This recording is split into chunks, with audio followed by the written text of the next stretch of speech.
Hi, good morning. Our lesson for today is about closures of relations. Mabilis lang po yun kasi dalawang closures lang ang i-tackle nito. Okay? Okay, so di ko na po yun ibasa. Kami na bahala dyan. Okay, na sa example. Sa reflexive closure of R. So, say for example, gawin ni relation R1. So, gawin ni R uya relation denote. So, gawin relation denoted by R. O yeah. So, ang lawin niya ay 1, 1, 1, 2, 2, 1, tapos 3, 2. On a set, A, 1, 2, 3. So, baka siyang reflexive ano. So, para maging reflexive siya, dapat ang lawag niya, dapat po siya yung element. Ini, na same, tiga ulit siya. So, 1, 1, 2, 2, tsaka 3, 3. So, sa tuyang R, ang meron lang kita ay 1, 1 lang. Tikitang 2, 2, tsaka 3, 3. How can we produce a reflexive relation containing R that is as small as possible? Okay, so mag-produce da ka ni reflexive relation nag-containing R tapos as small as possible din siya. So ini yung R nita ano? Ang R nita is itong lahat. So mag-iwo ka taning another relation. So sabihin natin R sub 2. Kasi gana katang R. So, ano da ka ma-produce ni reflexive da siya. So, dapat da si R sub 2 nita ay reflexive. Tapos, i-contain niya da si R. So, dapat ito ni R. Tapos, as small as possible. Okay, so, mag-ibo na kataning ining checklist nita. Okay. So, first, ikahang nita si R. Si R ay 1, 1, 1, 2. Tapos, 2, 1. Tapos, 3, 2. Yan. Ay, check. Andiyan na si R sa loob niya. Ganyan, gibunta din siyang reflexive. So, para maging reflexive siya, kay puhantang idagdag ining duwa. So, dapat gawin 1, 1, 2, 2, 3, 3. Since exist na si 1 man sa loob ni R, so ang idagdag ta na lang ay 2, 2, tapos 3, 3.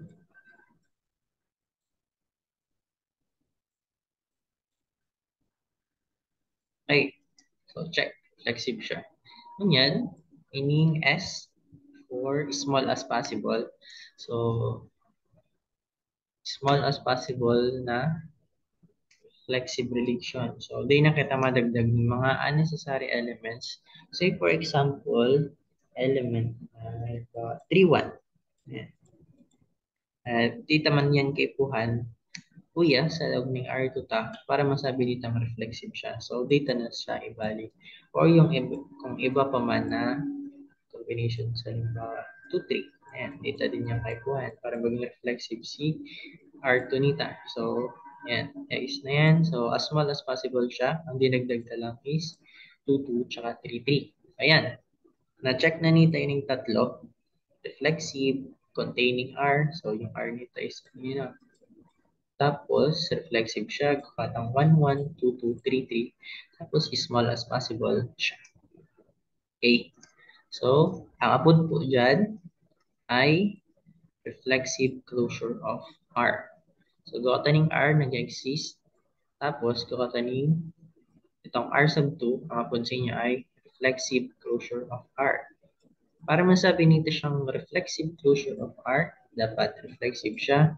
The-contain siya ng R, tapos, nakalagay ko yan, reflexive siya, tapos i-contain niya si R, ito si R, tapos, and is contained within every reflexive relation that contains R. So, ano ba yung ibig sabihin kaya? So, halimbawa, gawa tayo ng R sub 3. Sabi ko si R sub 3 ay dapat reflexive relation. Ano? Tapos, i-contain niya man si R. So, diba? Ayan, lagay ta na lang siya as R, ano, para data na yung surat ko to. Tapos, reflexive siya. Para maging reflexive siya, kay Pantang idagdag si 2, 2, tsaka 3, 3. Tapos, halimbawa, igawatan ng 3, 1, igawatan ni 2, 3, 2, 3, and igawatan ng 3, 2, ganun. Ayan, yan si R sub 3. Kung may hiling mo, si R sub 3 ay reflexive, tapos, i-contain niya si R. Reflexive siya kasi o yung si 1, 1, o si 2, 2, o si 3, 3. Tapos doon pakatan ng mga elements mo yan. Okay? So, siya ay reflexive relation that contains R. Tapos, i-contain man kang R3 na ini si R sub 2 nita. Si R sub 2 nita ay ito gabos. Ayan. Si R sub 2 nita ay R plus 2, 2, tsaka 3, 3. Kung mahiling mo, ay si R plus 2, 2, tsaka 3, 3. So, ini si R sub 2. Okay? So, nasa loob mo siya kang si R sub 2 ay nasa loob mo ning another reflexive relation that contains R. Okay? Kaya, nasabi nito siyang reflexive closure of R. Si R sub 3 ba, reflexive closure of R siya? Bako po. Kasi ang reflexive closure of R ay small as possible. Si R lang siya, tapos yung mga uh, element na andun si 2, 2 or 3, 3 or 4, 4, 5, 5, 6, 6, ganun. Kapag ganun mga ayag na kayo ibang element na bakong R, tapos bako man na 2, 2, 3, 3, 4, 4, or kung ano man na element, bako po siyang reflexive closure of R. Ang reflexive closure of R lang, ang laman lang kayan is si R, tapos yung another element nita in a form AA. So, 2, 2, 3, 3, 4, 4, 5, 5. Pero kung ganun mga ganito, so bako siya yung ihanap ng reflexive closure of R. Okay?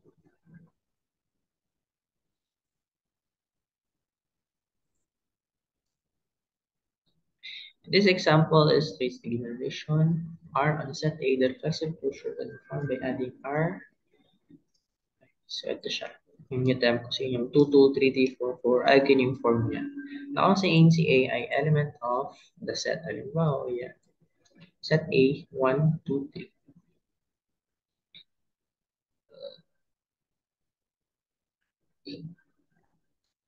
Okay, so we see that reflexive closure of R equals R union delta, where yung delta ay alkene yung itsura.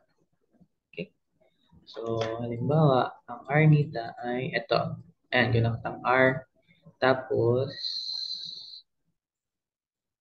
R union delta. Okay, so ganun ang taning R.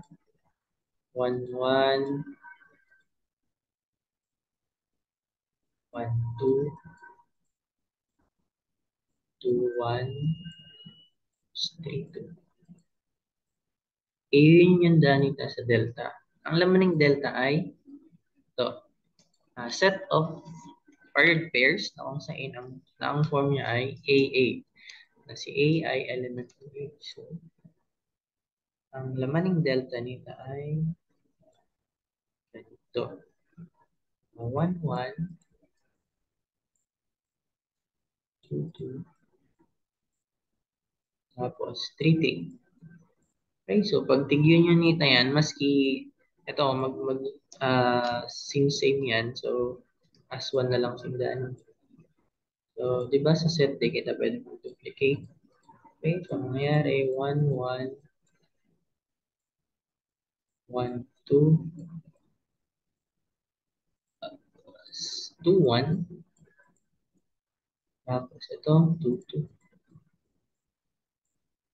Tapos, 3, 2. And yung last ay 3, 3. Okay, so yan yung RU delta or reflexive closure of R.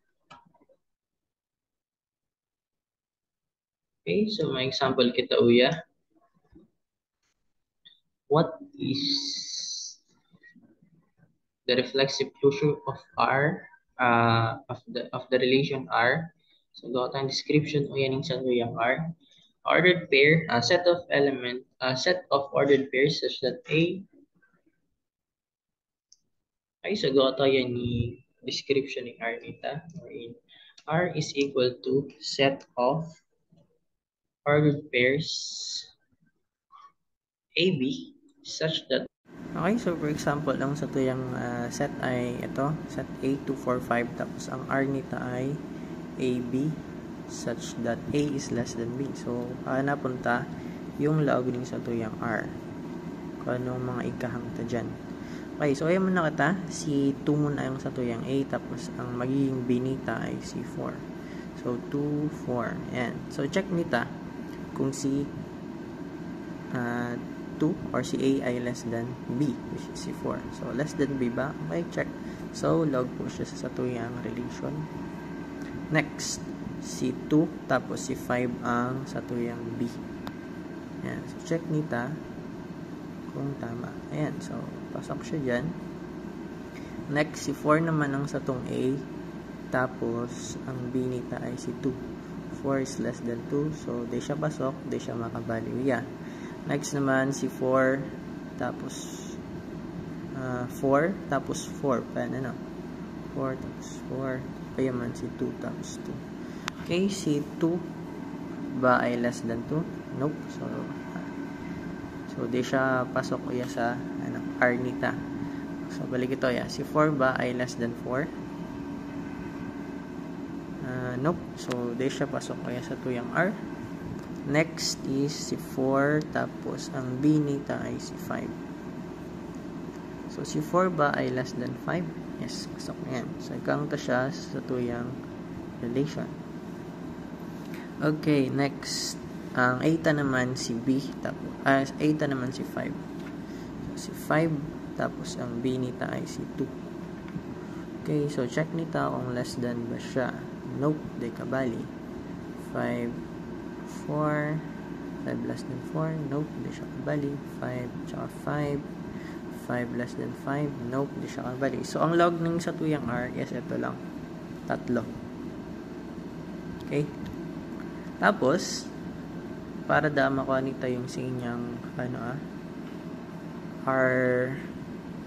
R union delta. So, ang log naman po ng sa tuyang delta ay yung form AA such that A is an element of set. Kung anong set nita? Halimbawa A. Ayan. Ngunyan, ang A nita ay si 2 muna. So, ang lamaning sa tuyang delta ay, ang A muna nita ay si 2, tapos ang form ng sa tuyang delta ay ganito, AA. So, 2, 2. Next na A nita ay si 4. Ayan. Next na A nita ay si 4. Tapos, ang magiging form niya ganito. So, 4, 4.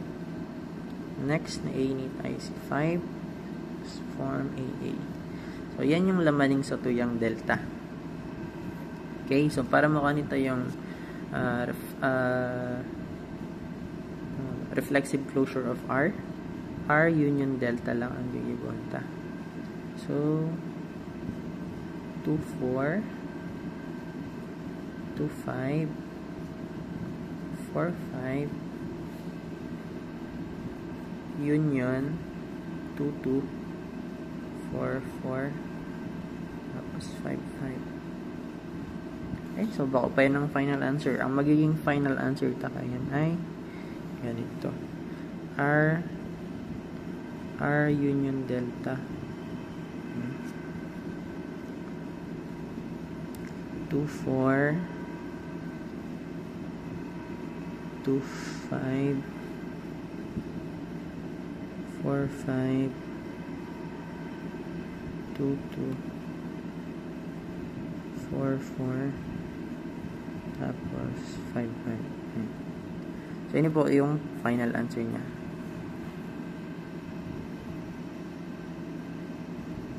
R union delta. Tapos ayan na yung final answer. Okay, so may example dito yung 1, 1, 2, 2, 2, 1, 1, 1, 2, 2, 3, 3, 1, 3, 2 sa set ng 1, 2, 3. So, ito pong R nita ay bako siyang symmetric daw. Kasi, para maging symmetric siya, dapat may mga ka-pair siya. So, halimbawa, ito si 1, 2, dapat may ka-pair siyang yung kabaligtad niya, si 2, 1. So, ito naman si 2, 3. Ayan, gusto niyong ka-pair na kabaligtad niya, 3, 2. Tapos, si 3, 1, day siyang ka-pair lang. Kaya bako siyang symmetric. Ngunyan, ang hapot uya, how can we produce a symmetric relation that is as small as possible? That and contains R. So, dapat anduman si R, tapos dapat symmetric yung relation ta, tapos as small as possible din. So, baging ayog duman sa flexive. So para makuha nito yung symmetric closure R, idagdagan lang nita yung mga daing kapares. So, for example, ang daing kapares o USR nita ay si 1, 2, tsaka 3, 1. So, ayan. Idagdag nita yung kabaligtaran nita. Ninda. So, 1, 2. So, idagdag na si 2, 1. Tapos, yung 3, 1, idagdag na si 1, 3. Okay? So, pag nakakibo na kata ito, halimbawa si R sub 2. So, ang sa tuyang condition, kuya ay contains R symmetric relation tapos as small as possible. So, ito yung R nita 1, 1, 1, 2, tapos 2, 2, 2, 3, tapos 3, 1, tapos 3, 2. Ayan. So, ini yung R nita, contains R. So, check na kita yan. Tapos, symmetric relation, para maging symmetric relation siya. So, dadagdagan taning kapares, yung mga daing kapares. Si 1, 2, tsaka si 3, 1. So, idagdag tayo yung kapares nila. Si 2, 1, tapos si 1, 3. Ayan, so check na kita sa symmetric relation. So, as small as possible, day nakataning idagdag ng mga unnecessary. So, check na din kita dyan. So, kung nakataning another relation, so, tingpangalanan ko lang siyang R sub 2, So, si R sub 2 ay matatawag na nito siyang symmetric closure of R. So, ito yung R nita. Kung sa inbound pa siyang symmetric. So, give ko kataning another relation, pinangalan ng R2, ngunyan, contain niya si R, tapos, symmetric din siya kasi dinagdagan siya ng itong elements na to. Kaya, masasabi tang symmetric closure of R na siya. Okay? So, sa formula, add ko kayo ng itsura ng symmetric closure of R. So, R union R raised to negative 1. So, ang negative 1 na yun pig-reverse na lang yung kung ano man ang laog ni R. Okay? So, may example kita uya.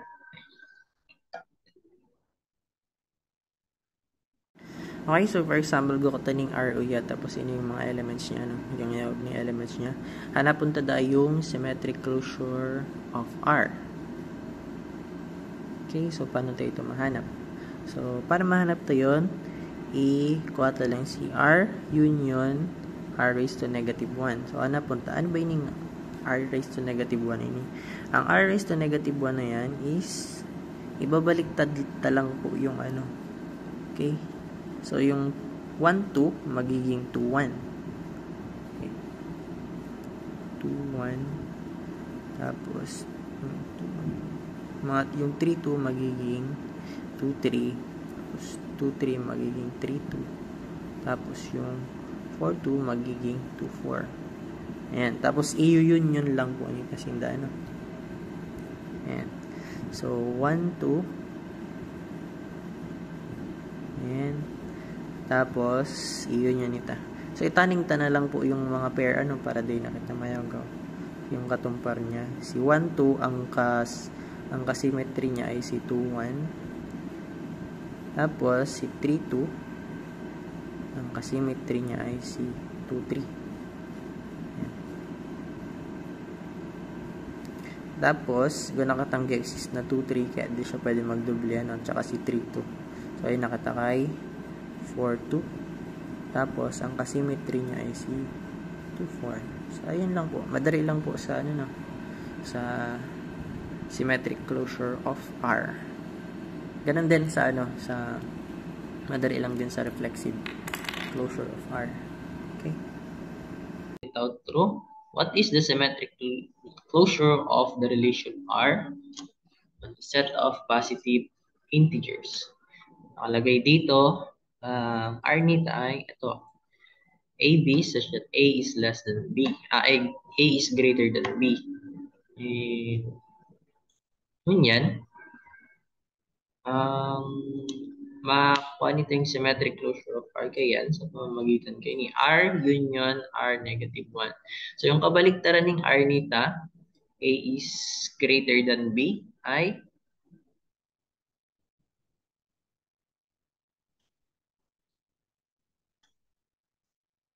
so magiging BA na siya. Okay, so AB tapos magiging BA.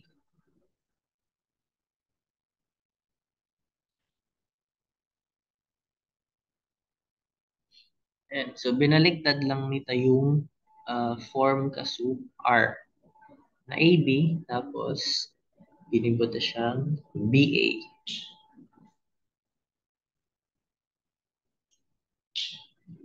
Okay, so pwede tada siyang i-simplify as ganito. Ayan.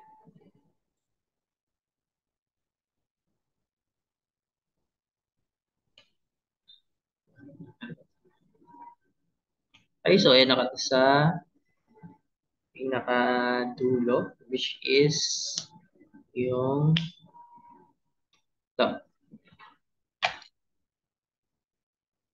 Paths in directed graph. So, sa example na ini, nagawa ito ni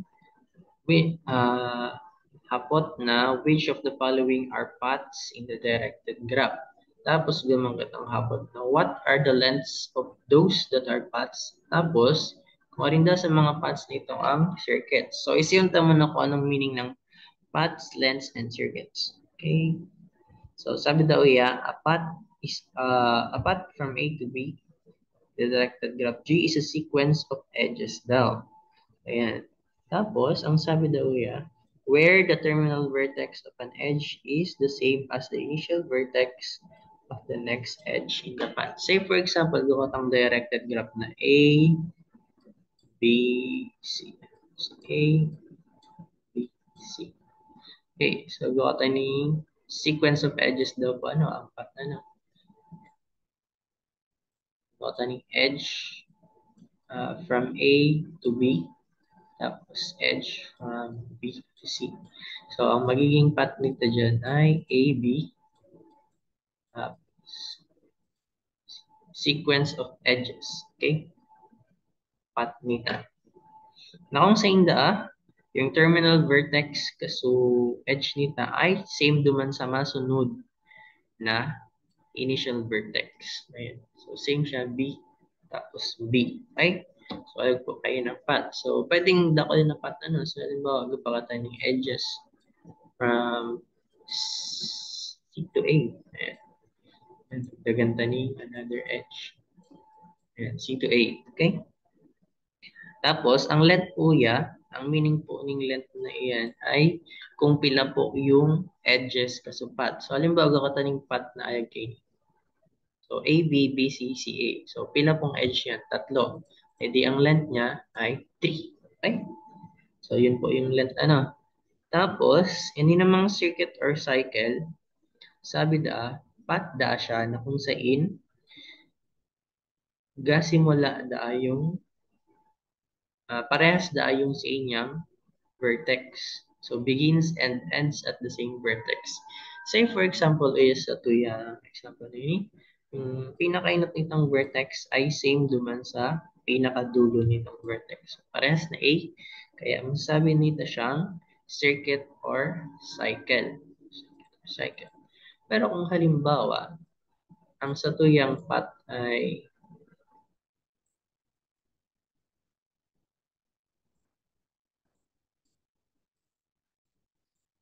So, ito lang ang satuyang path. Okay.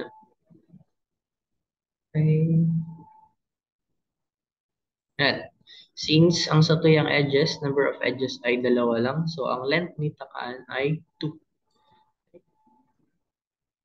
Tapos, masasabi ito ba siyang circuit or cycle? Hindi. Kasi, paano masabi nitong circuit or cycle? Dapat parehas yung inot na vertex doon sa pinakadulong vertex. In this case, A ang pinakainot, tapos ang pinakadulo ay si C. So, baka siyang circuit or cycle. Okay, so ina kasi example. Gawa tayo ng pilang 1, 2,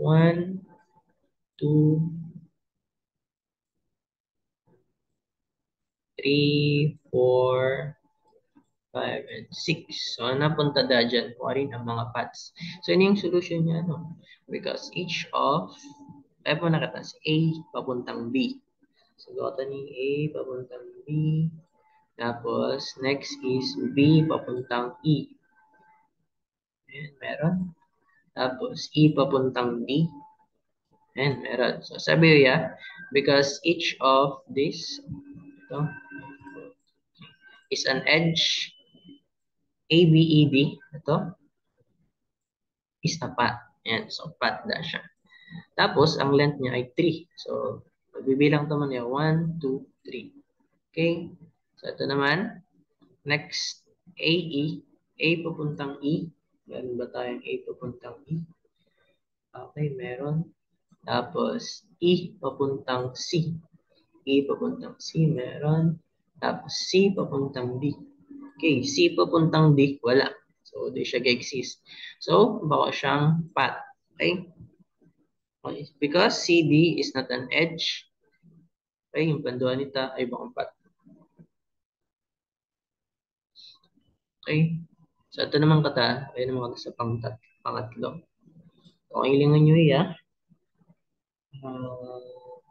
Also, itong pangatlo is a path because of 6 of length 6 huh?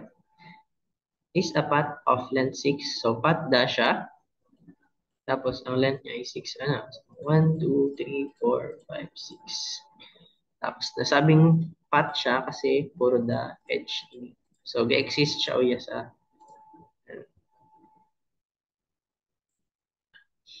all edges na. Kung i-check mo ya, andyan yan, ga-exist yan. So we see that DC is a path.